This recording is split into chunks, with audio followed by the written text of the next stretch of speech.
नमस्कार, मैं हूं राज पाठक और आप देख रहे हैं बुलेट न्यूज़ टीवी। देखिए, बिहार में लोकसभा चुनाव में किसे उम्मीदवार बनाया जाएगा, इसकी चिंता एनडीए भी कर रही है और महागठबंधन में भी अभी सीट शेयरिंग का फॉर्मूला तय नहीं हो पाया है।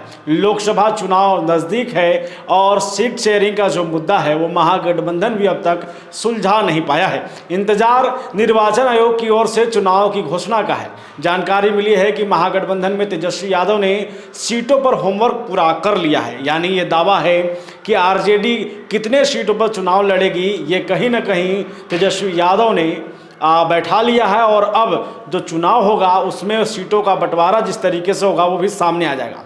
बात करें तो पिछली लोकसभा में कौन लड़ा था और क्या स्थिति रही है, इस पर तेजस्वी यादव ने पूरी नज़र बनाई हुई है। लोकसभा क्षेत्रों में विधानसभा सीटों पर महागठबंधन की क्या स्थिति रही, यह स्पष्ट होता है कि महागठबंधन में आरजेडी कम से कम जो है वो 25 सीटों से कम में चुनाव नहीं लड़ेगी। हालांकि ये सीट बढ़ भी सकता है और हो सकता है आरजेडी 40 में से 28 सीटों पर चुनाव भी लड़े। जानकारी है कि आरजेडी में कई धुरंधर नेताओं का टिकट कट रहा है। सिद्दीकी जैसे बड़े नेता को लोकसभा से हटा करके विधान परिषद में भेज दिया गया है और वे दरभंगा से लड़ते थे चुनाव, लेकिन अब अगर वो दरभंगा से चुनाव लड़ेंगे तो वोट पोलराइज होने का खतरा है। इसलिए तेजस्वी ने पार्टी के सभी बड़े नेताओं को एक एक सीट पर डिस्कशन किया और उसके बाद अब लालू प्रसाद यादव से सहमति मिली, जिसके बाद से जहां भी उन्हें ऐसा लग रहा है कि हमारी पार्टी को इससे नुकसान हो सकता है, इससे फायदा हो सकता है, उसका फैसला वो ले रहे हैं। और यह बात है कि लालू प्रसाद ने उम्मीदवारों का चयन को लेकर के खुली छूट जो है वो तेजस्वी यादव को दे रखी है। बात करें सीटों को लेकर के तो 12 या 13 मार्च को महागठबंधन की बैठक हो सकती है, जहां पर कांग्रेस, माले और जो आरजेडी के तमाम नेता हैं वो एक साथ बैठेंगे और उसके बाद जो है सीट शेयरिंग को लेकर के जो है वो बात बनेगी। उसके बाद हो सकता है कि जो है सीटों का बंटवारा किस तरीके से होगा उसका भी आंकड़ा साफ नज़र आने लगेगा।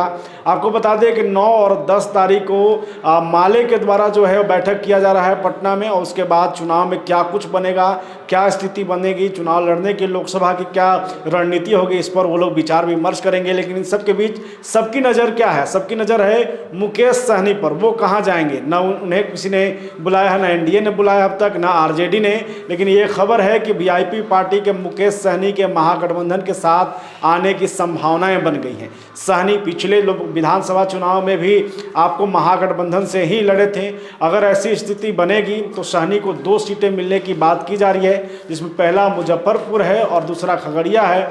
उसके बाद अब मामला आ रहा है चिराग पासवान पे। लोक जनशक्ति पार्टी रामविलास के राष्ट्रीय अध्यक्ष चिराग पासवान को लेकर के महागठबंधन ने तो मानो अपना पूरा झोला ही उड़ेल दिया है। वो कह रहे हैं कि जितने पर चाहें मुंह मांगा सीट देने को जो है महागठबंधन के तमाम जो नेता हैं वो तैयार हैं। हालांकि खबरें ये हैं कि 6 सीट देने को जो है महागठबंधन के सभी नेता तैयार हैं, जिस पर उनके सांसद पिछले लोकसभा में चुनाव जीत कर आए थे। वहीं पर जो है चिराग पासवान को टिकट की तैयारी, सीट देने की तैयारी महागठबंधन के नेता हैं। तेजस्वी भी ये कहते नजर आए हैं।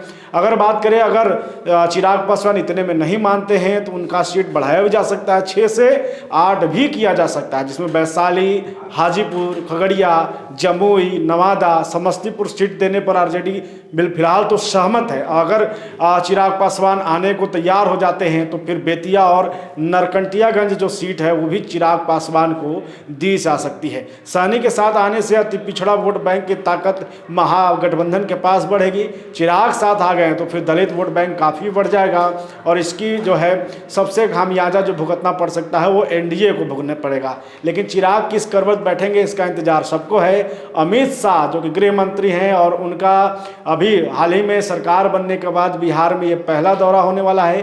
पटना जिले के पालीगंज में ये दौरा होगा और वहाँ पर अगर चिराग पासवान मौजूद दिखेंगे तो ये स्थिति साफ हो जाएगी कि चिराग किस ओर जाते हैं। और अगर चिराग पासवान आज होने वाली इस महा रैली में शामिल नहीं होते हैं तो ये भी आप लेकर चलें कि महागठबंधन उनको अपने पाले में लाने को लेकर के पूरी तरीके से तैयार है। फिलहाल महागठबंधन का सीटों का बंटवारा किस तरीके से होगा, कौन कितने पर लड़ेगा, इस पर लगातार अपडेट हम देते रहेंगे। फिलहाल इतना ही, बने रहिए हमारे साथ, देखते रहिए बुलेट न्यूज़ टीवी।